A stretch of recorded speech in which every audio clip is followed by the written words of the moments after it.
Hello, everyone. Welcome here. Today, we are launching what we call Tghat Forum. And in this forum, we aim to have continuous discussions on very broad questions on the Horn of Africa, which we believe there are several problems in the Horn of Africa, and the strongest expression of these problems is the war on Tigray, and we believe that the war, which has now morphed into a genocidal campaign, is fundamentally about problems in state building, democracy, regional peace in the Horn of Africa, specifically in Ethiopia and Eritrea. And to move forward, it needs discussion on the different issues that have led to this war, the issues of peace, democracy, development, and state building. So Tghat Forum seeks to contribute to the understanding of these issues through genuine and honest conversations. And today is our first program on this. And hopefully we will continue to do these conversations and bring some understanding to the complex issues that have led to this war, and suggest solutions and pathways on the basis of this understanding. So today we will introduce the team members, and then we will move to discuss about the war on Tigray and how it is changing the Horn of Africa. So we will soon introduce the members, but today I'd like to say that myself, Gebre Christos Gebreslase, and Tghat Gebre Mikael are moderating the discussion for today. And Tghat will introduce our guests, who are also the members of the Tghat Forum that will continue to appear and continue to run the program. Tghat, take the floor and introduce our guests for today. Thank you so much, Gabriel Christos, for the terse but very thorough introduction to Tghat. And to discuss the issues that Gabriel Christos raised, we have a wonderful array of panelists today. We have Chassie Baldwin, a PhD researcher at the University of Reading, United Kingdom. She focuses on conflict and post-conflict experience of the women of Tigray. That's her research interest, and she will give us her insight in that dimension. We also have Goitam Gabrielul, has a PhD from the University of Cambridge in political science and international relations. His particular interest is in nationalism, ethnicity, and interstate affairs. He has appeared on many international medias and also written for top papers and magazines like the Washington Quarterly, the Al Jazeera, and Washington Post.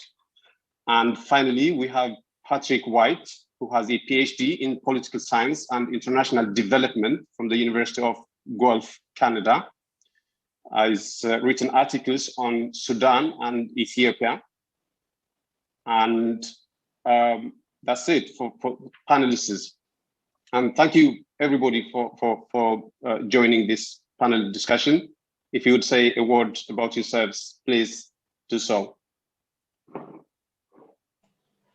Well, hello, I'm Chassie Baldwin, and as Tghat said, I am a PhD candidate in history from the University of Reading, and my research specialises in gender-based violence, displacement, militarism, and women's roles in war zones. And my thesis specifically explores narratives of conflict in Tigray from the liberation war through to the current crisis. Pleased to be here today. Thank you. Patrick? Okay, my name's Patrick White. In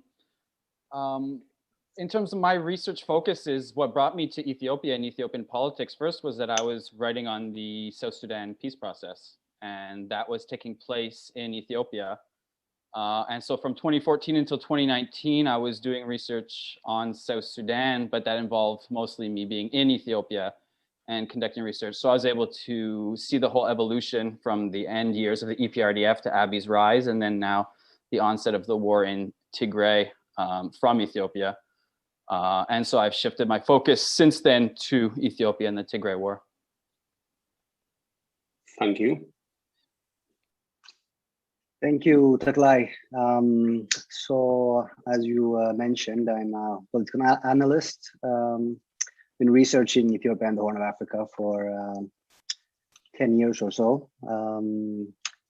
Previously worked at Mekelle University about a decade ago, and I've been studying and working in the UK and Norway, and Addis Ababa also. My interests are in nationalism, democratization, and interstate rivalries. I wrote my PhD on Ethiopia's foreign policy in the region, and very happy to be here. Thank you all. So we'll go straight to the topic of discussion of today. We will talk about the Tigray war, and I think the Tigray war could be understood in two fundamental terms, in my opinion. One way to see the war is in terms of what other people have been discussing so far, in terms of the casualties, human casualties, and the material destruction that the media have been writing about. Thousands of people have been killed, millions of people have been displaced. The entire Tigray infrastructure has been demolished and destroyed.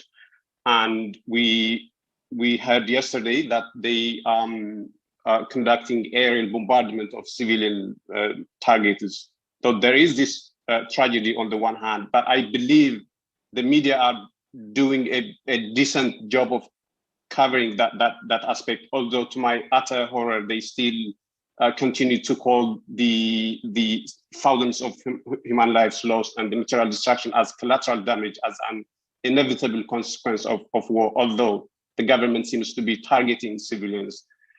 But that as it may, at least there is enough coverage in that dimension. The other aspect I think that hasn't been given enough attention is in terms of the deeper problems that are finding expression in the war. And people seem to kind of perceive the war in Tigray as an isolated incident, as something that happened after the blue and doesn't have any underpinning problems. And I would put it to you to kind of briefly talk about what issues has the war brought to the fore. What are the things that should be discussed at a fundamental level in relation to the war in Tigray and in relation to the Ethiopian politics and its impact to the wider region of the Horn of Africa? I will start with Chelsea. Thank you. Yeah, well, in my opinion, the war is changing the Horn of Africa, particularly for women, in fundamental and enduring ways. And the prolific perpetration of sexual and gender-based violence during the conflict will have long-lasting consequences for affected women, families, and communities, not least through the detrimental psychological consequences, but also the physical ramifications for those who have endured fertility-related violence, have been rendered physically disabled, contracted sexually transmitted infections, and of course for those who have fallen pregnant through the attack. And the consequences of this abuse actually extend much further than individual survivors themselves, as the knock-on impact of this type of violence affects women's participation in social activities. It can prevent their engagement in education and in the workforce, depending on the injuries that they've sustained. And at the moment, the most conservative estimates suggest around 25,000 women have been subjected to sexual violence in this war. And as this type of violence is chronically underreported, we can project that the real number will be significantly higher. But I would argue that the perpetration of sexual violence in Tigray has ramifications for women beyond the region, as the war has created this kind of permissive environment for gendered abuse, which, if it is allowed to go unchecked, will continue to inform ideas about regulation of the female body, how women derive meaning through sexual encounters, and legitimize sexual violence as a weapon during all conflicts, both in total war and in domestic conflict. It's been well documented that domestic abuse rises in conflict and post-conflict settings. And I would say the threat of violence moving from the war front to the home is significant, and we should take that very seriously. I would also mention the changes the war has brought to civilians through mass displacement, grief, financial instability, and of course now through sustaining food for households. And history tells us that women and children are amongst the most critically impacted by displacement and famine, because they face the greatest obstacles to key survival methods like evasive movement, accessing money and information. The war has promoted mass female mobilization for what we would call pro-social activities, so activism, altruistic giving, and community organization. And while increased female socio-political participation is unequivocally a good thing, I would say that prolonged engagement in war has enduring consequences like trauma, PTSD, and other stress-related illnesses that are often overlooked in those not in the immediate conflict zone. So I think we need a holistic approach to understand the broader social consequences of this war as experienced directly and indirectly, to ensure we are not mistakenly conflating social participation with empowerment. And that brief overview is just, in my opinion, the most critical changes to the whole regional landscape that this war has brought about. Indeed, yeah, women have been the most affected victims of this war, and hopefully we'll come back to some of the issues you raised, Jesse. I will go ask Patrick the same question. Patrick, please go ahead. So in terms of the war, it's raised a number of issues that are related to my research. The first one that I could discuss would be in terms of international responses. So there's a lot of talk about how to prevent genocide or how to stop an ongoing genocide, but the Tigray war in a lot of ways has challenged our conceptions of what can and should be done in response to ongoing mass killings.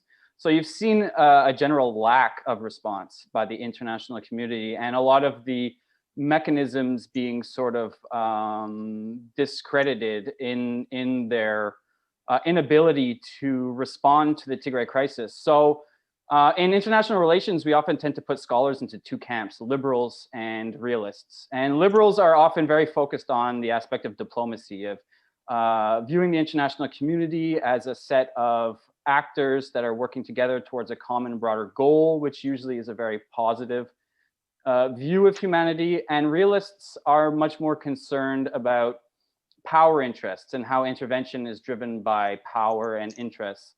And in terms of how to respond to ongoing ethnic cleansing and genocide, whereas a liberal might say what we need to do is to go through the diplomatic channels, a realist is going to tell you that essentially the only thing that is going to stop these events is countervailing power. And that comes through, in this case, the Tigray Defense Forces. And then there's a whole debate around the use of force by international actors, which is very controversial.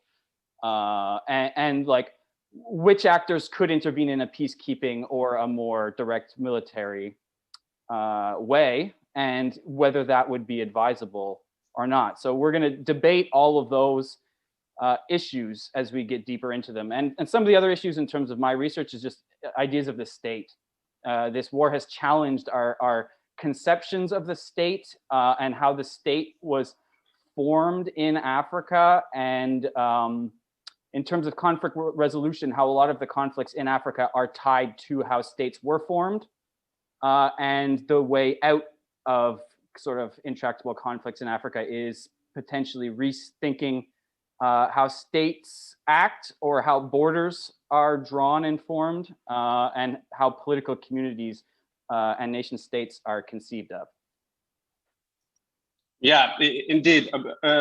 When the war started, the government had many arguments in its disposal that was using to kind of dispel international calls to end the war and stuff. But everything has now boiled down to one argument. The government basically says that this is a sovereign matter and that the international community shouldn't infringe on Ethiopia's sovereignty. That is essentially the argument that they present to every accusation that is being leveled against them. And I know that you have done a vast research on when the sovereignty of a country can be said to have been compromised, and when international community has a right to intervene. And we will come back to these points later, I'm sure. But now let me go to Goitam and ask him the same question. Goitam, please go ahead. Thank you, Taklai. So this war has been in many ways changing very fundamental features of politics in the Horn of Africa. But also the change, the new futures aren't really new. So in my view, what we've done is we've gone back to the pre-EPRDF era in many ways. So the EPRDF, particularly after the Ethiopian-Eritrea War of 1998, spent much of the next couple of decades focusing on building diplomatic ties with their neighbors and reducing rivalries and building up diplomatic capital in the Horn of Africa and beyond. And that was really based on a very concrete foreign policy strategy that specifically set out to avoid military confrontations with their neighbors and manage rivalries through diplomatic means. And that was quite effective. So they managed their rivalry with Egypt by building up a network of allies in the Horn of Africa. Notably, Sudan was key, and that's how the Grand Renaissance Dam became a reality, actually. And so, you had a couple of decades of EPRDF foreign policy that focused on diplomacy in the Horn of Africa and building up a network of allies, with the one exception being Eritrea, of course. So what we've seen the last couple of years is that all of that has been turned upside down. So peace has been made with Eritrea, but at the price of all other relations. And particularly, this was building up the last 2-3 years, but it sort of culminated in what we have today with the war in Tigray. And the outcome, though it's different from the EPRDF past, is actually very characteristic of regional relations in the Horn of Africa. So what we saw was that immediately as the war began, the way Abiy Ahmed conducted his diplomacy was very typical, in a very sort of typical chauvinist, Ethiopianist way, by relying on force, being overtly confident, and having full or excessive source of reliance on his own military power. And the outcome of that was that Sudan was drawn into the war, and Egypt took advantage of that. And quickly, the war in Tigray became a regional crisis. So we sort of gone back to the future, essentially. And in many ways, both internally with the genocide in Tigray and with the regional relations, though, not to repeat myself, though it's different from the EPRDF era, it is the way both the Ethiopian state has conducted domestic and regional politics for much of the 20th century. So that's how I would look at this war. Yeah, indeed. I think most commentators on Ethiopian politics agree that Abiy has made a series of diplomatic blunders, and one of them was totally jettisoning African partnership and African diplomacy, and instead going to the wrong people in terms of forming alliances with Isaias Afwerki, for instance, and going to the Arab country who, for obvious reasons, have little regard for democracy and for principle-based diplomacy. I could go on and mention other mistakes that he has made in terms of diplomacy, but I'm sure you will return to them later, Goitom. But for now, I will relay the moderation to Gabriel Christos and leave the floor. Please, Gabriel Christos, carry on.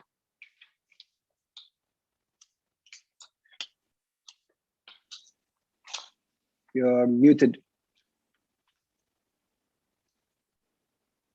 You muted. Gabriel Christos, you muted. Oh, sorry. Thank you, Tghat, for the nice questions that you have asked our guests. So I'd like to continue here with Goitom. Goitom, you've said, and I think correctly, that in many ways we've gone back to the pre-EPRDF era, and that the result this time might not be the same. So let's just zoom in here a little bit. Abiy came to power on the back of the Oromo youth that were, asking for more autonomy, for more representation, for devolution of power. But we know now where he is, and you have the deadly genocidal campaign in Tigray. And there is a lot of attention now. I think the attention is mounting now, as we can see. Previously, it was very hard, for example, for a news coverage. But yesterday, for example, for the air strike that just happened in around Magala in Togoga, there's quite some coverage. And it seems like, to me, there's some kind of irritation. The irritation is like growing in the international community. So this deadly campaign in Tigray, great disappointment in Oromia.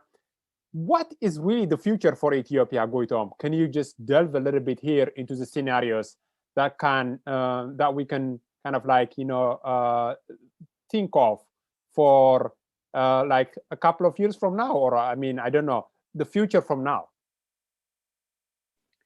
Thank you, Gabriel Christos. Very interesting question, and I think not enough people ask that question because it's quite important, and a lot of people take for granted that the status quo will continue. I think it's important to consider what the last 30 years or 30 years now actually of Ethiopian history were. That was an experiment. So a lot of people think that in 1991, EPRDF and OLF and others imposed multinational federalism on a population that wanted a unitary form of governance. But for a lot of the ethno-nationalists, whether the ONLF in the Somali region or OLF in Oromia and TPLF in Tigray, the options were really to break up, to partition Ethiopia, or to try the multinational federal structure. So they went for trying the multinational experiment. When that experiment fails, the fallback option is not going to be a unitary form of government. The fallback option for a lot of Ethiopians is going to be secession. And I don't think enough people appreciate that. Those Ethiopians that don't appreciate it for political reasons, because it doesn't fit their preferred view of the world. But a lot of outsiders, Westerners, don't know that history and appreciate that sentiment amongst Ethiopians. So the fact that this experiment is now failing should not be a source of joy for those that want to see Ethiopia hold together. And the way it's failing is also quite important. it's not failing in a sort of moderate way where the nations of Ethiopia are incapable of coming to an agreement on, how to govern themselves and then peacefully depart. It's failing because a group of people, unitary nationalists, have taken over the state and are imposing their views, not just through violence and repression, but through mass rape, ethnic cleansing, and the worst forms of repressions that exist according to the UN, genocide. So, that's one dimension. Another one is what I think, we need to appreciate the importance of this last experiment with democratization, the one Abiy Ahmed was leading. For a lot of people, the past 27 years before he came to power was autocratic simply because of the TPLF. So a lot of people, including myself, almost took for granted that we would be able to easily move over to a more democratic form of governance. Now, what we see is that the problem is really, really deep-seated, so deep that it's making people hopeless. So what we're seeing in different parts of Ethiopia is that there's a sense of being betrayed. There's a sense of being betrayed in the most horrific ways, as I said, with the nature of the violence. And that has almost, I think, traumatized, certainly has traumatized the Tigrans, and it's also traumatizing the Oromos, and has made a lot of people lose hope, total hope in the Ethiopian project. So, to make it short, I think it's inevitable that some sort of change will come in terms of the boundaries and the state structure of Ethiopia. How, what the outcome is going to be is difficult to say, but there are a lot of debates and ideas that are rotating amongst these publics that Western academics and journalists and diplomats aren't privy to. So what's interesting is that a lot of Tigrans have already sort of seceded in their minds. They're not entertaining the idea of Ethiopia as a reality anymore. And amongst people in the South, amongst many Oromo intellectuals and so forth, different types of configurations are also being discussed.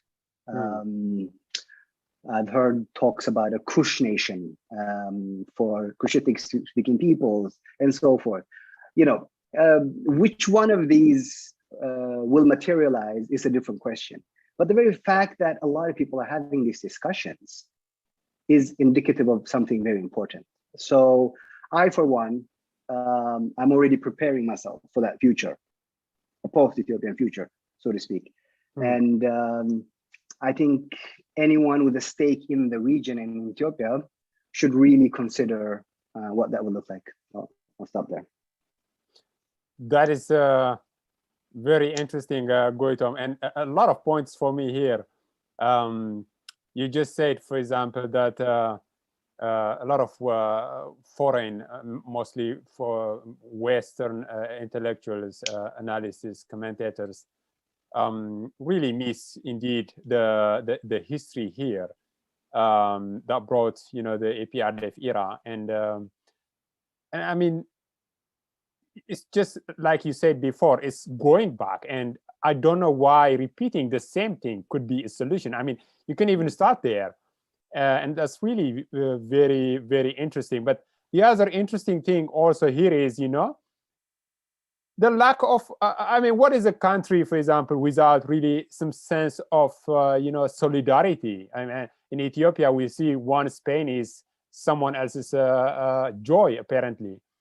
And what I even find really amazing here is that communities that have a little bit, similar problems, like although there's a little bit of a cooperation between Tigrayans and Oromos, they all resent the current system, but they somehow can't, like, coordinate their efforts together. And to me, that says, even that, is kind of a problem that points towards really a different path for each of these nations in Ethiopia.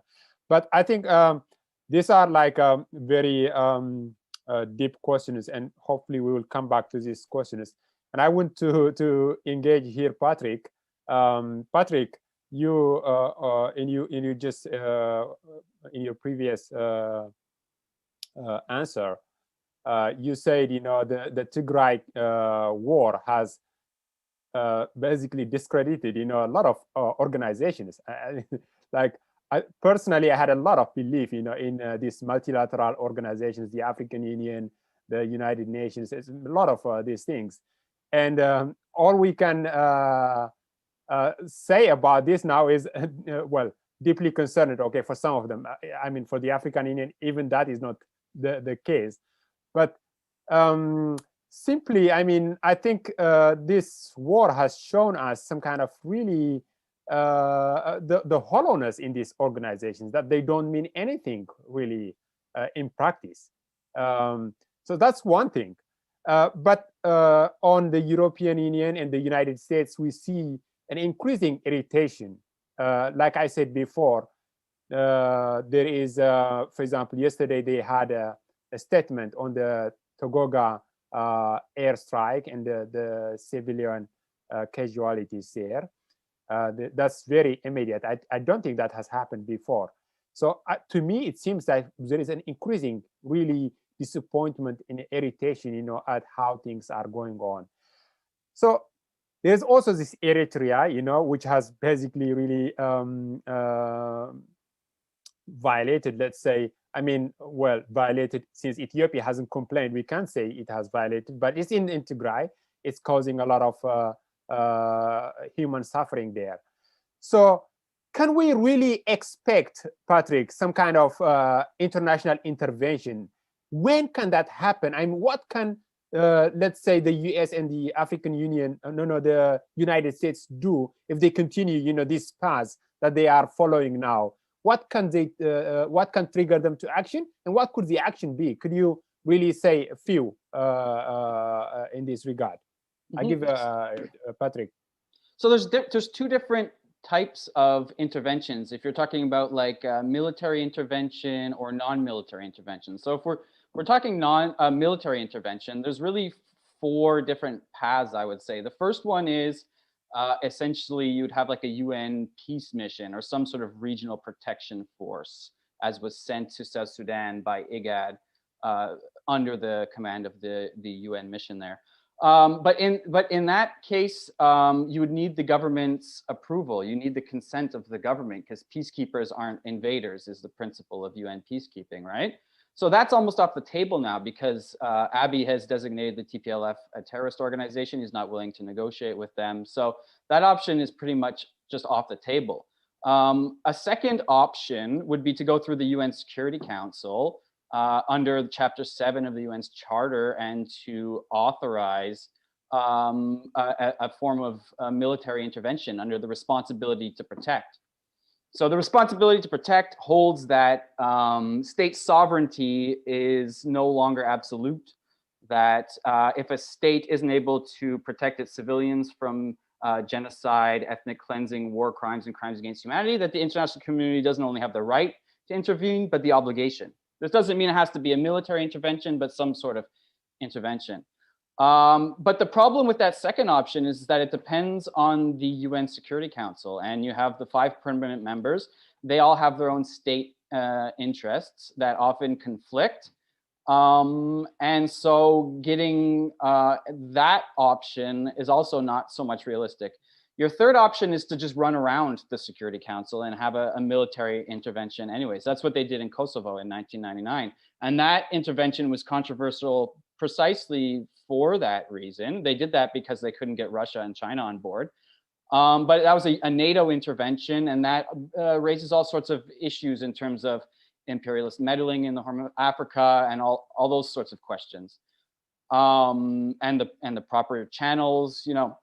The fourth option is, in theory, probably the best option, which is to go through the African Union. The African Union has an East African standby force that it could theoretically send into Tigray.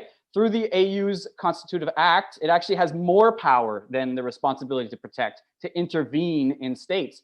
And if it's the African Union, you don't have as much the issue of this is a neo-imperialist intervention, because it would be through the African member states. But you've seen, as you said, even less of a response from the African Union, because the state's interests and all of those things get in the way. It's that foreign policy isn't so much governed by what is right, it's governed by power and interests.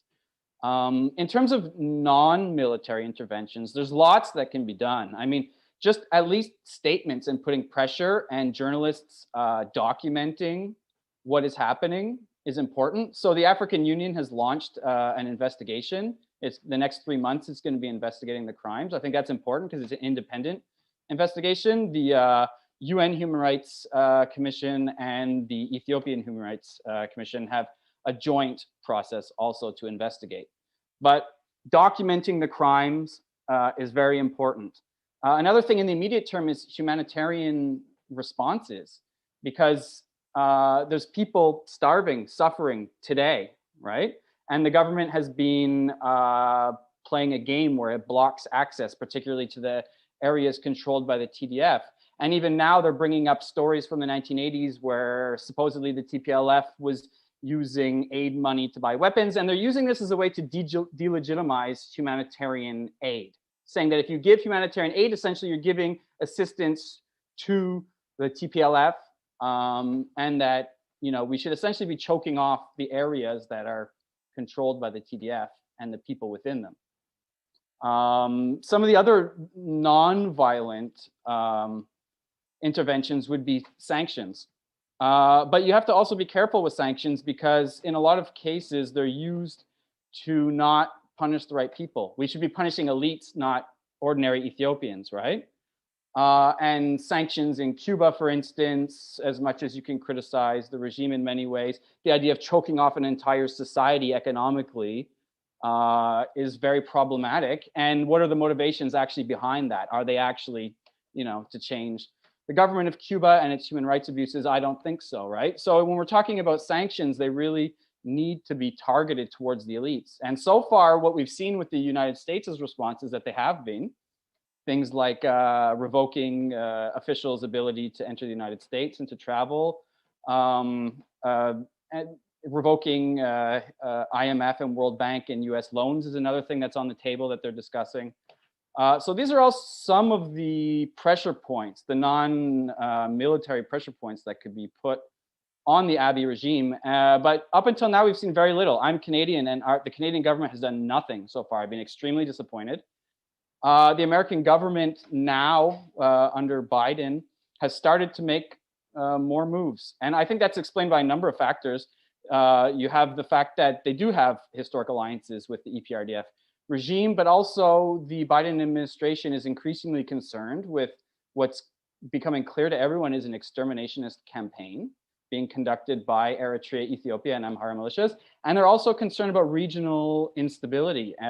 The idea that Ethiopia is the linchpin of the region, and if Ethiopia implodes, it won't actually implode, it will explode throughout the region and create instability throughout the region. And that's what we're seeing right now.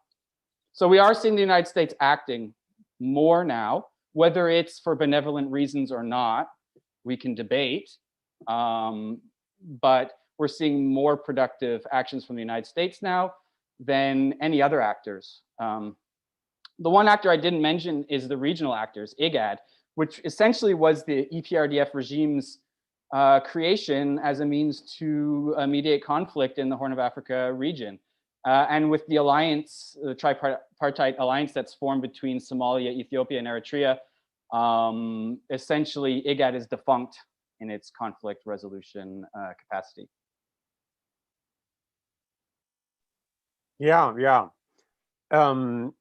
Yeah, well, there are several organizations. I mean, IGAD, IGAD is, I think, is dead. But then you have the next level, the African Union. Well, it's now trying to do some investigation. Let's see where that leads. But so far, it has been really a disappointing response from the African Union. I'd like to pose this question for both, especially for all of you, but especially Patrick and Goitom. What does this really, especially the Tigray war, mean for Eritrea, given that Eritrea is really accused of all these atrocities in Tigray, and given that it is really, I mean, there's a deep, sentiment and resentment, here in Eritrea, both with, previously it was against the Amharas, now it's against the Tigrayans. So I really kind of like want a short thing here, your views. What does it mean for Eritrea? I mean, like in the long term, what does it mean to be involved in this level, and to be committing these crimes? What does it mean for its sovereignty, for example? Go first. Yeah. Interesting question, and I think the first thing that came to my mind was that it's really exposed what Eritrea is. I mean, what Isaias Afwerki's regime is essentially.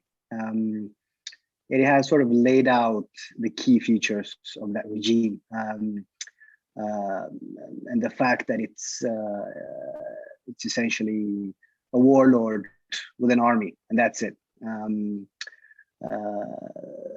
the fact that economically, the main sort of the main economic activities is renting out mercenaries to Ethiopia, to the UAE. It's renting out land for military bases, essentially a war economy, right? And there's nothing else beyond that. And then the third thing is, of course, loot. And it's really, medieval type of state structure that you see here, right? You sell people, you rent out people, you loot, and that's your sort of biggest achievement. That's your biggest source of pride and source of income, which is quite extreme and almost unparalleled, I have to say, in the world today. So it really exposed the fact that it's neither a proper state and not a nation, really. The disregard, I think, what we as Tagaru and the international community should also consider is that this is as much a war on the Eritrean people, to be honest. Isaias Afwerki has been committing all sorts of atrocities on the Eritrean people, and he's sending in young men against their will to Tigray to be murdered and to murder. And so in the long term, when this continues, post Isaias, I'm not sure how much of Eritrea there will be left, to be honest.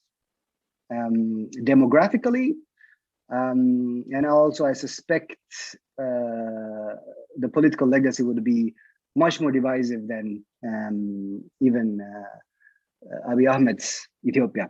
So there's a tendency, I think, internationally and in the region to not consider what Isaias Afwerki has been doing to the Eritrean people and what he's doing to the Eritrean people now. And I would just say that I'm not sure there will be much left of Eritrea once he's done with it. So I'll quit that. Interesting. Patrick, just like I want to modify a little bit the question here. Mm-hmm. Given what Goitom has said and what Eritrea, as we all have been following, has been doing, I'd like to ask this. I mean, like, this is probably something that hasn't happened, in the history of, the modern history of states and nations. But when does really a country lose a right to be a country? I mean, is there something like that? Well, so the thing is that oftentimes whether a country is recognized by the international community has nothing to do with the empirical qualities of statehood.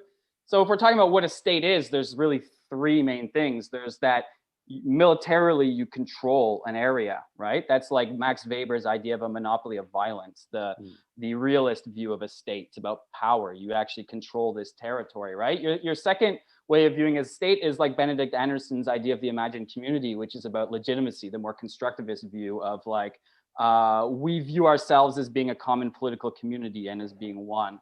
And your third way of viewing a state is the juridical state. It's international recognition as a state.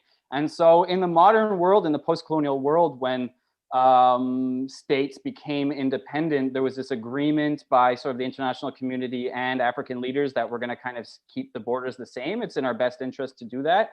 And so what you've seen is that in terms of officially like juridical statehood, it can't really be revoked. Because look at Somalia. Somalia hasn't had a central government effectively since 1991 to a large part, but Somaliland, an empirical state in terms of both the realist and the constructivist views, is not recognized as a state.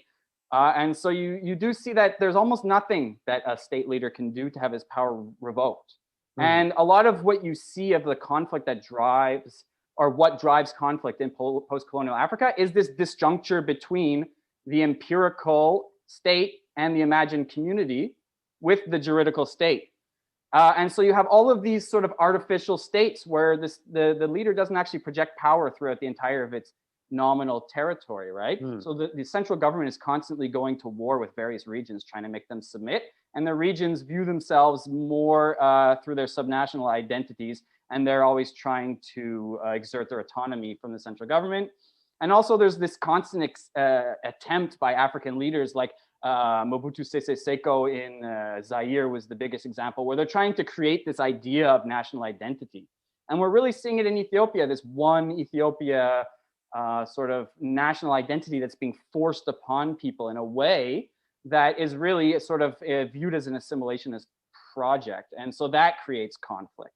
And so for the international community, oftentimes it's whoever's sitting in the capital city, no matter how much power they actually project, no matter how much legitimacy they have, or how sort of dysfunctional sort of like the state is in terms of the various nations that it comprises. No matter what the ruler does, they'll be supported as the official ruler of that entire territory. And so that's where a lot of conflict in Africa comes from my perspective. Very indeed interesting. So once you become a state, there's no way to to lose that, it seems. I think here I'd like to bring Jesse here. Jesse, you mentioned the conflict and what it means on women and its impact on the Horn of Africa. Maybe here I would like you to give us a little bit more insight in, for example, what it means, for example, for the soldiers from Eritrea and Amhara and also Ethiopia, like really exercising this, this sexual violence in Tigray. I mean, they'll go back to their places, and this is kind of like, they are educated in some way, they are changed in some way, and I kind of like think that this will be really have a consequence in their communities when they go back. But beyond that, I mean, how can, for example, yes, it will probably help us, talk about this, maybe as time goes back in the entire Horn of Africa. I think in Tigray, we are learning now a lot what this means for us, for Tigrayans, and for the Tigrayan women. But beyond that, really, what are the specific things that the Tigray sexual violence can impact the Eritrea and Ethiopia and maybe even beyond? Yeah, well, let me first, to answer that, let me explain a little bit about historically how sexual violence works in war, because that's really key to understanding that question. So we know that violence comes in multiple forms and serves multiple functions in war as it does in peace. But when a perpetrator chooses to deploy gendered or sexual violence, they are selecting a very specific expression of domination. So there's a very deliberate enactment of hierarchy, a violation that we know has consequences far outlasting the act itself. So in other words, when sexual or gender-based violence is perpetrated during a conflict, we have to understand that method of violence is a choice, which has specific strategic functions within the parameters of that conflict. And that's what we mean when we speak about weaponized rape, right? So rape is a method of warfare that is separate in function, execution, and treatment from other forms of warfare like bombardment, detention, or weaponized starvation, and so on. And as we mentioned earlier, this all too frequent allegation of sexual violence in war is that it is an unfortunate but inevitable kind of collateral or opportunistic by individuals. And this is just historically untrue. And there are a lot of cases that we can draw on where sexual violence was not perpetrated on a wide scale during conflicts. And this is particularly during instances where insurgent groups rely on civilian assistance or aspire to positions of governance within their community. So we saw this in El Salvador, in Peru, Colombia, Sri Lanka, and actually in Tigray itself during the Liberation War in the 70s and 80s. So although there were other quite specific forms of violence that characterize those conflicts, sexual violence is notably absent. And I would also want to pick up on instances of sexual violence in conflict that, while constituting what we would call a crime against humanity, are not genocidal in their intentions, because they are not conducted with the aim of destroying a specific group. So the rape of German women by retreating Soviet soldiers in World War II, or the use of comfort women, which is a euphemism for sexual slavery, by the Imperial Japanese Army, and in Sierra Leone, when rape was used as an initiation tactic to bind men and women to the rebel forces. And these abuses are war crimes, and in some cases we can call them ethnically motivated violence, but they are not genocidal because their aim was not the destruction of the affiliated group in its entirety. Whereas we would look at Bosnia, the former Yugoslavia, and Rwanda, of course, in the early 1990s, where sexual violence was conducted with specific genocidal intentions, sometimes overtly through forced pregnancy, and of course fertility-related violence, which stops women from being able to have children at all within their ethnic distinction. And it also destroys, we have to recognize the homogeneity of the affected group by preventing reconstructing and rebuilding of that society through shame. And of course, shame is one of the most persisting obstacles to women as they attempt to move forward from sexual violence. And in Rwanda, people were persecuted for those crimes under the name of genocide. Of course, most notably Jean-Paul Akayesu. So to classify sexual violence as an inevitable or opportunistic practice of warfare is really to misunderstand and obscure the functions of sexual violence in conflict. And that's why it's really important to understand sexual violence in the Tigrayan context in its regional history. And this is where we can think about the implications for Eritrean soldiers, because some of the most recent analysis that we've been able to do from the data, which is, to be fair, limited, is that there are very different functions of sexual violence for different perpetrating forces. So we know that Eritrean forces are tending to pursue what we would call multiple actor rape or gang rape and sexual slavery. And that is consistent historically with other conflicts in which ethnic cleansing is a primary force, but also when the organization of sexual violence comes from the highest level. And I would say that that carries implications for the way that we think about how the Eritrean efforts have been organized, in that it is coming from an order, whether that's explicit or whether that's just an accepted practice is something that we'll have to consider later down the line. But I would say that that carries implications for how we can assume Eritrean soldiers as individuals are conducting these war crimes. Whereas we've seen in Amhara militia much more fertility-related violence, and that comes down to, we would call that specific type of ethnic cleansing, from preventing Tigrayan women from being able to carry Tigrayan children, or carry children at all, regardless of ethnic distinction. So even if we can draw parallels between the sexual violence that's happened from different perpetrating groups, it's really important to disaggregate the experiences of sexual violence in sport as a unit, categorized by their violence, and place them in their specific regional, but also individual level of conflict. So to holistically distinguish the needs and the possible routes for justice as well, which is really important to think about as we move forward. But to answer the second part of your question about how the impacts of this on the whole Tigrayan community as they attempt to move forward is what we would call secondary impacts of conflict. So as I mentioned at the beginning, disrupted education, workforce, and of course marriage trajectories is something to think about when financial stability, prosperity is tied to marriage for a woman, and whether that violation of her body and the enduring implications of shame will disrupt that for her. And I would really stress the impact of gendered violence becoming domestic violence as well, collectively and in the home, as women's bodies are kind of legitimized as a potential and effective battlefield. And the ramifications of this, I think we felt most immediately in the surrounding areas of the Horn, but I think it carries meaning for women everywhere. Yeah.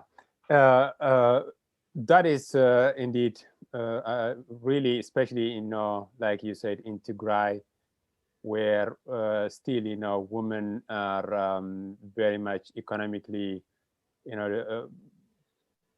they rely on this social status and how they marriage and all these things. Really, I mean, I know what it means for a woman, let alone to be really sexually raped. To be suspected of something like that means to have no chance at marriage, and the consequences are really extremely devastating. But Jesse, that is like what it means for Tigray. Does it have an impact, for example, for the people outside Tigray? Can you say a few things about that? For example, for Eritreans themselves, not just only for the people that are participating in the war, but also for the community outside. Because one way, for example, that I see is that the people will go, or well, at least some of them will go back to their communities in Eritrea. The Amharas, they will go as well. Mm. And so they are taking this type of, experiment, this type of exercise. So I see that, for example, this has an impact in the broader region, because these people will go back there to their communities. But are there other ways that the Tigray conflict, this sexual aspect, this sexual violence, can impact the region beyond Tigray? Absolutely. And the first, as you mentioned, the first one that we need to think about is for the returning soldiers. And that is what I mean when I say that we have to disaggregate how these acts of genocide have been carried out, whether it has been organized by individual militia units or whether it has come from a higher level. And we know that Eritrean forces specifically have a very high proportion of what we would call child soldiers, or very, very young men and women, I believe, who have been involved in this type of violence. And that has long-term implications for their mental well-being. And we saw this in Sierra Leone in the types of ways that they can seek to reconstruct as individuals within their community, having been involved in this type of violence, which frankly, especially for women that have been involved in this violence, carries very long-term implications for how they're able to reintegrate, having disrupted that category of woman to soldier to a perpetrator of violence is immense. And also for the communities that they return home to, who themselves were not guilty of these crimes, but are in some ways implicated by their associations, by their identity, by their nationality, by their ethnicity in these crimes, and what that means for that community to try and move forward. And that's why understanding that link between wartime sexual violence and domestic violence is really key, because there is a very clear, we saw it in South Africa, we saw it in Liberia, a very clear correlation between perpetration of violence in war and perpetration of violence in the home front as well. I think that's going to be really critical as we look to move forward. And of course, I think the most important thing to realize is that these are not issues for women to deal with as women. These are issues for the whole community, and it's so integral to the makeup of the conflict, of the pattern, of the future, of the trajectory, that we have to think about this as a community level issue and not one for women to combat on their own. Thank you. Thank you. A lot of issues. Hopefully we will explore these issues in more depth as we go further. Tghat, maybe you want to engage our guests. I give you the floor. Thank you. Thank you for the nice discussion. I would actually want Chessie, while we are at it, if we could talk about another aspect of the gender-based violence in Tigray. The fear now is that thousands of women have already been raped. That is what the figures seem to suggest. And it looks like that the government troops or the government soldiers have, as a matter of policy, to retaliate on civilians whenever they lose on the battlefront. And one of the retaliation techniques is they go around and rape women, and the figure could go to many tens of thousands. Now, that is egregious enough, but although that was enough, another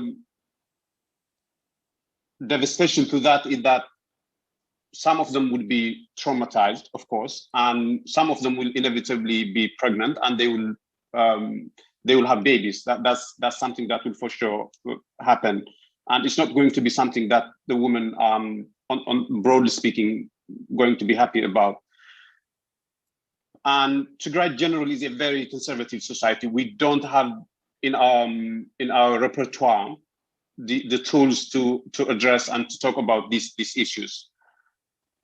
But if you could speak about if there is any scholarly literature or experience in dealing with this kind of situation, in terms of helping women, in terms of dealing with this problem, in terms of addressing it, in terms of avoiding stigma, which will for sure happen. If you could talk about that a little bit.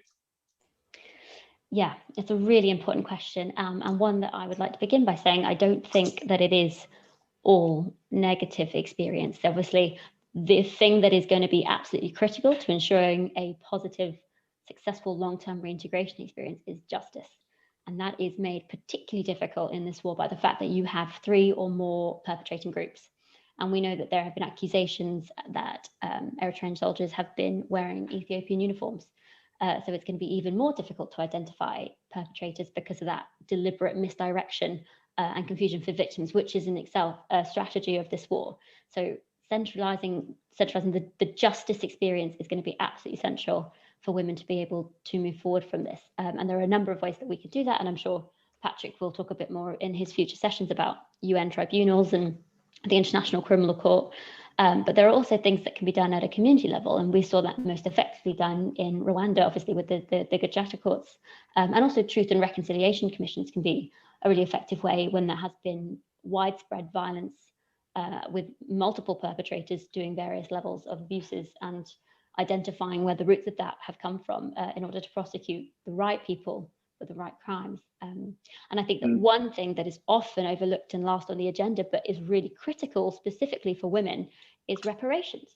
And that's extremely ethically problematic when you think about how you put a price on the abuse that someone has endured. But when you think about the long-term implications for women who will then miss out on education, who will then have difficulties in the workforce, and as we discussed, the importance of marriage for that long-term prosperity, reparations can be a really effective way of addressing some of those problems for women. Now, there is something that we would call a resilience model that I think is quite encouraging in the Tigrayan context, where communities that are known to have very intricate support networks and have gone through conflict before, which we know is the case in the Tigray community, are able to rebuild quite effectively through what we would call like homeotopic continuity. So resilience begetting resilience. Other elders who have gone through the previous wars are able to encourage and speak with the youth. And what the other thing that I would think is really encouraging in this context is the youth diaspora movements who we've seen be so phenomenal in their organizational efforts, but also to raise this issue of sexual violence and talk about how we can remove that stigmatization of shame from within the communities and not expect that to be imposed through the health professionals that will work with the women, but actually coming from within the community and how the community can identify that. And faith, of course, is a big one for a particularly conservative society where there are community elders that women will feel close to, will I believe, play a big role moving forward as we look to heal. Yeah, interesting. I think you have raised very, very big and interesting topics, and I will leave them there hanging in the interest of time. But if you have time, we will return and cover some of the points. But now I will jump to Patrick. I was reading one of the articles that you wrote about South Sudan and the peace process and the peace deals there, Patrick. And one of the things that you say in the article is one mistake that people generally make when they make peace deals is they exclude some stakeholders that you call spoilers, I think. And when you do that, the spoilers will come and spoil the whole thing. It doesn't work if you don't involve the whole process. And I could think of two critical examples in Ethiopia. One was when Abiy Ahmed struck the peace deal with Eritrea. He excluded the TPLF and Tigrayans in general. So that was one case of exclusion. And another one is that the election the sham election, I should rather say, that Ethiopia had a couple of days ago, where the huge swathe of the country was essentially excluded. And we could, thinking the election as something which is similar to peace deal, significant stakeholders in the country have been excluded.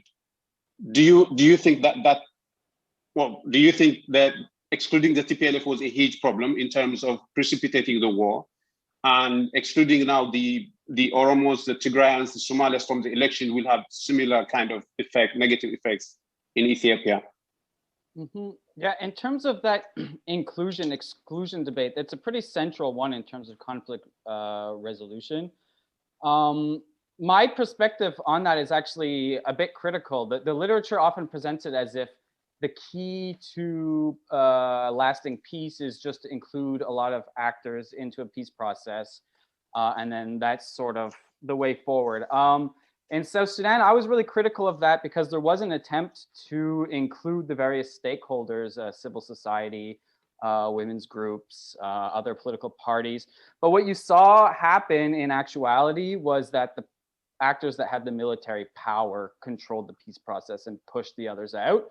And so as much as like a broader goal, inclusion is something that we should all strive towards, and you're not going to really see lasting peace without an inclusive government. That peace process that attempt to be inclusive often encounter many difficulties just because the reality is that what a peace process is negotiating between military forces. And what makes you able to impose yourself at the negotiating table is your military power. And I kind of feel like in terms of the Ethiopia and Tigray, I kind of see things the same way in terms of course, the ideal world would be to have a government that says, we're going to have this national reconciliation process, and we're going to get everyone together. It's going to be inclusive, and every community is going to be heard, and we're going to do our best, because you can't really resolve every dispute in Ethiopia in one peace process, because some demands are mutually exclusive, right? Many of them are. But that would be the way forward. But in the absence of the government being willing for that, the international community just sort of saying that the inclusive dialogue is the answer is sort of like an empty phrase that they just say. But what does that actually mean? And in terms of the realities of power, is there a way to actually convince a government to hold an inclusive process that is respecting of all of the peoples of Ethiopia, if it doesn't want to, without some sort of countervailing force?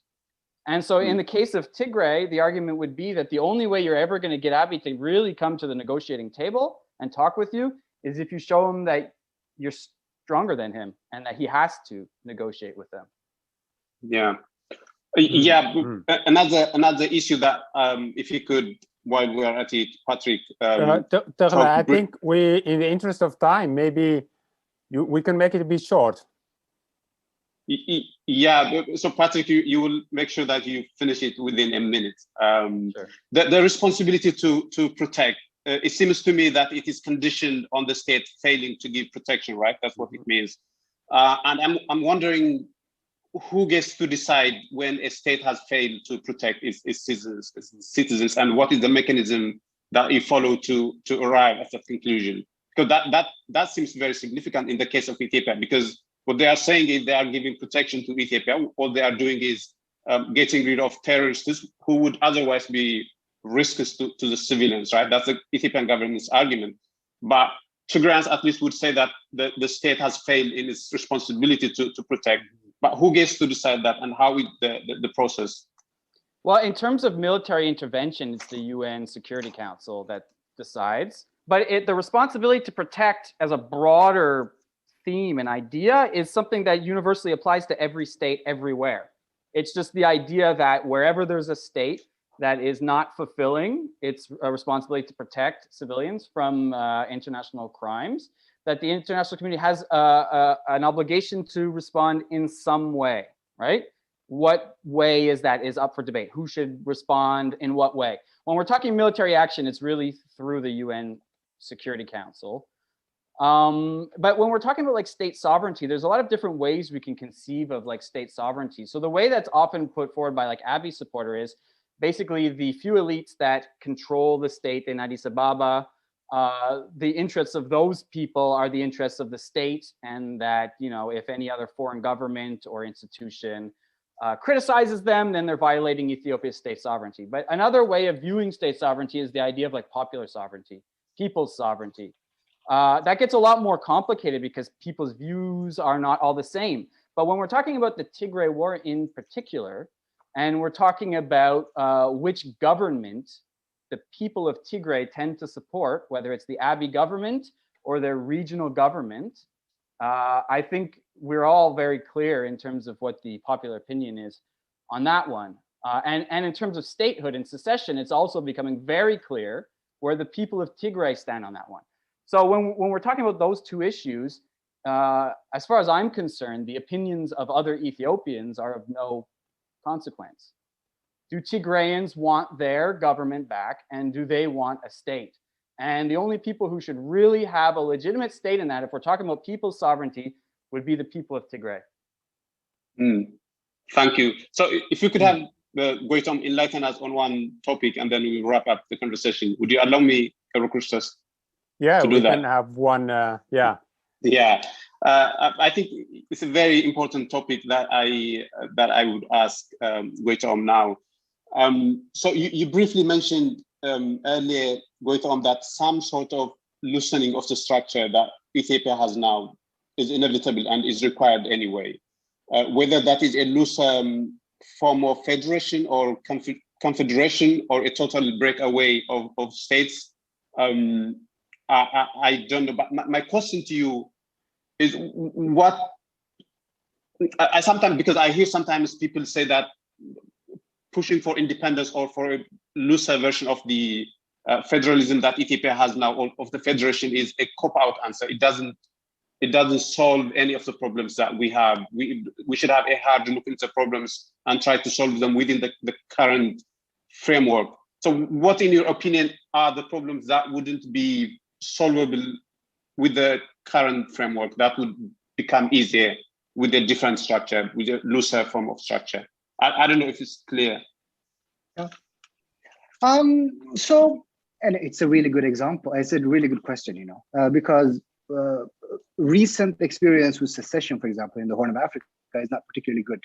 Looking at South Sudan and Eritrea, to some extent, Somaliland's difficulties in attaining recognition all point to the fact that, you know, this is not really an ideal solution. So what then, you know, what's the alternative? I think one has to ask, you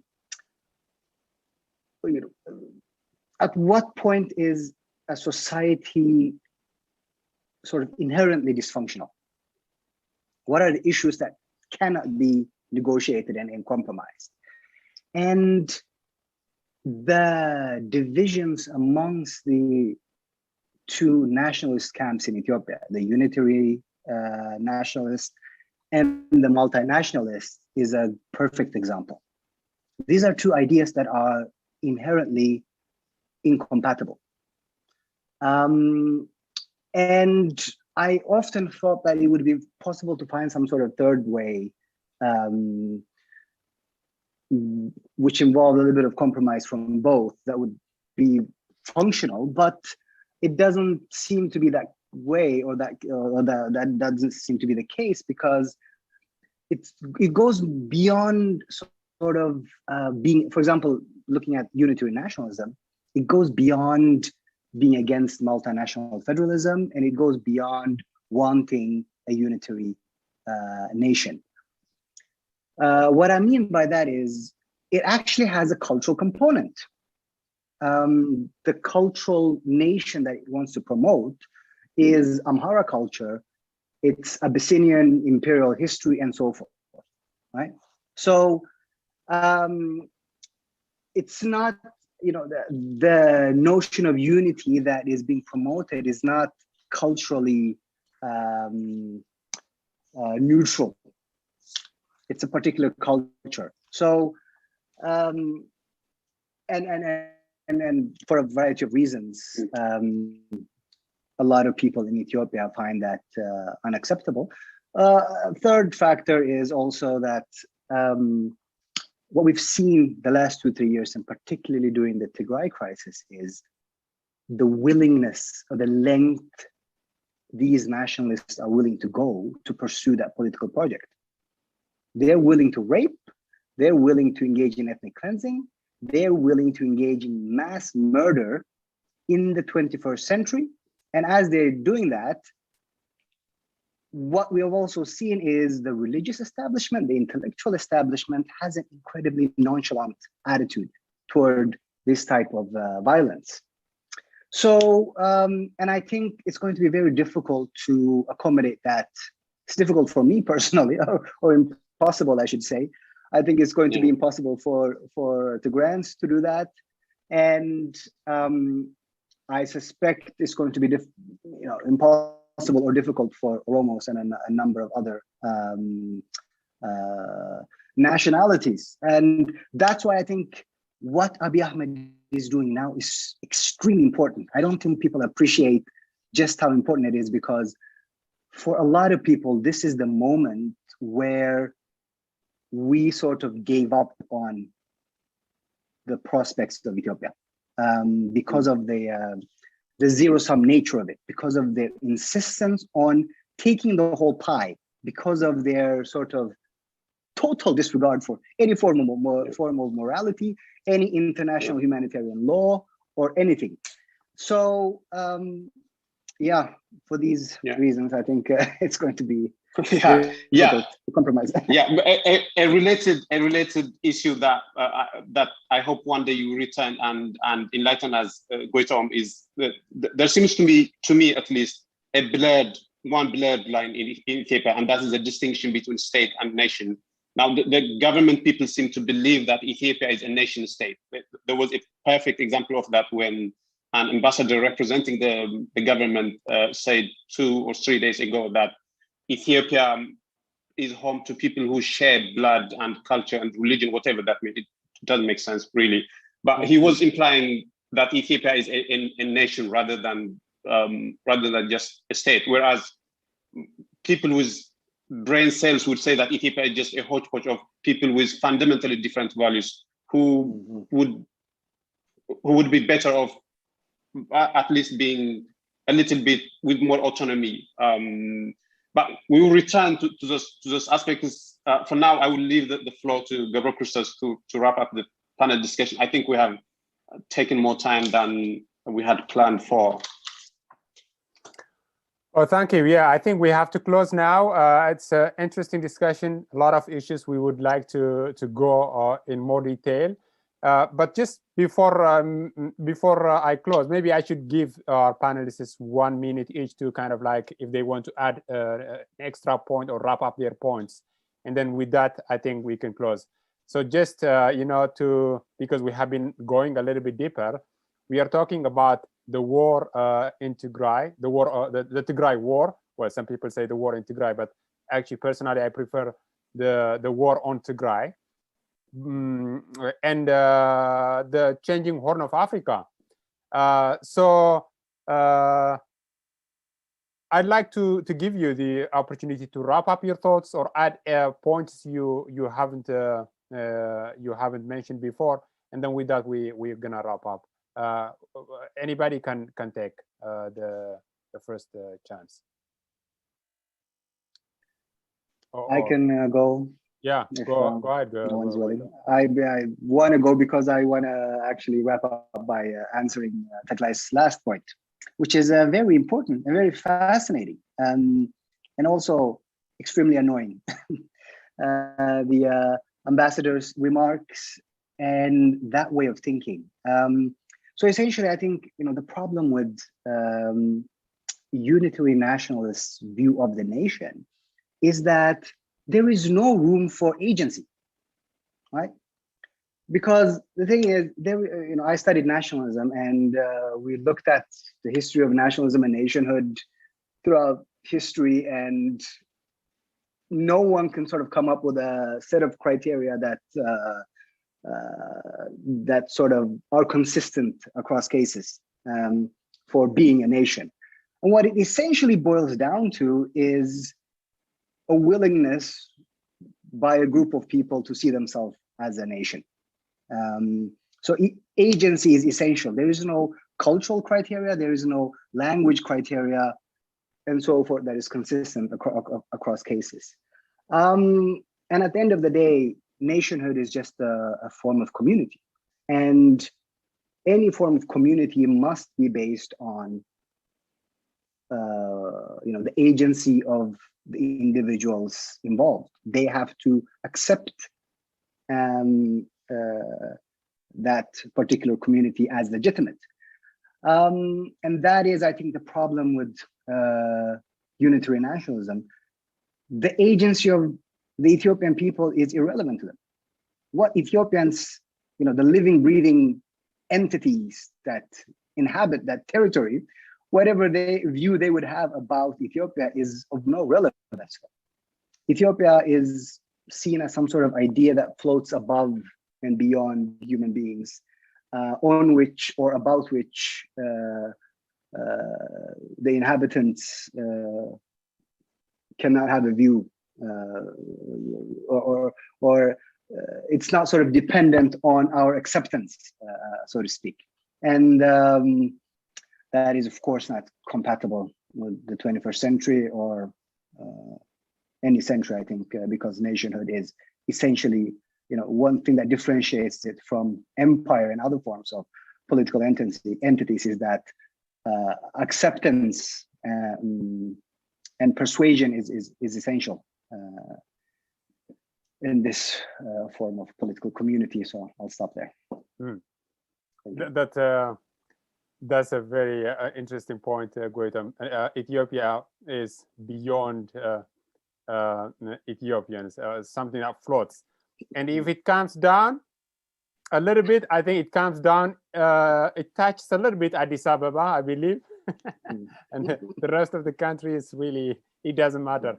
But again, a lot of issues here. We will come back. Patrick, 1 minute. Would you like to wrap up your thoughts here?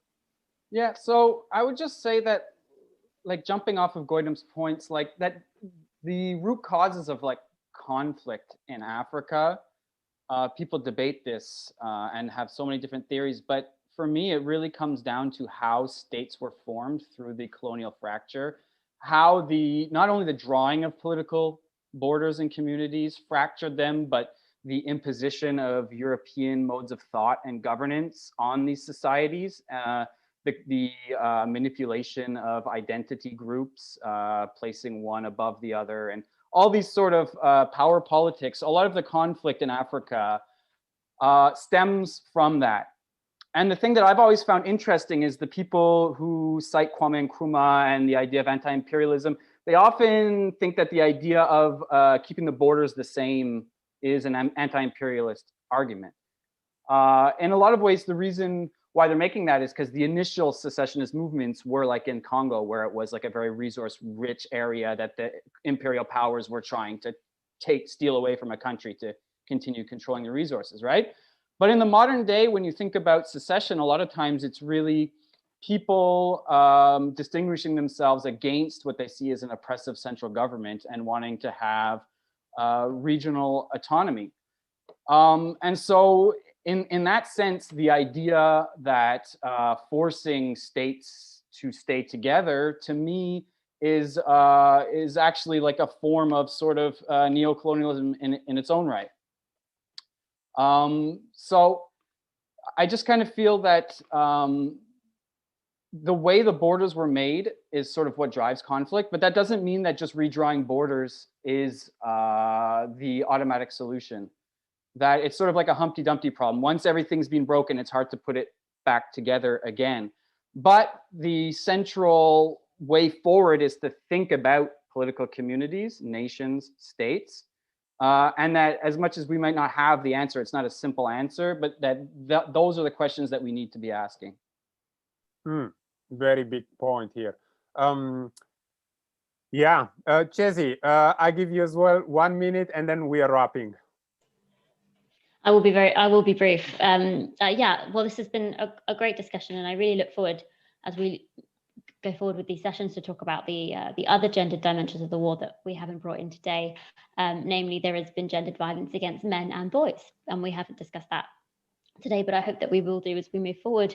And I just want to briefly stress that although we've talked about the issues facing women at the moment, these are not women's issues to be considered in isolation, and they are so intertwined with the makeup of pattern and the future of this conflict that a gendered lens is going to be really critical as we look to move forward. And I look forward to discussing that with all of you in more depth. Thank you so much. I like this conversation, and I hope we will go in depth in many of these issues. Today, what we have done is we have launched the Tghat Forum, but we have also just immediately jumped into discussing the issue, mainly the broader issues. Not really, we didn't focus so much on the detail, although really we have talked a lot of details as we go. But the point for today is that we want to touch the big issues about the Tigray war and its impact in the broader region, how it is changing the region. And I think we have touched many points here. And as we go in our next discussions, we'll come back to many of these issues and discuss them in detail. But for today, I think we should stop here. And I'd like to thank all of you for coming and sharing your insights here.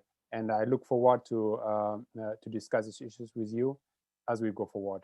Thank you so much. And for today, we stop here. Thank you.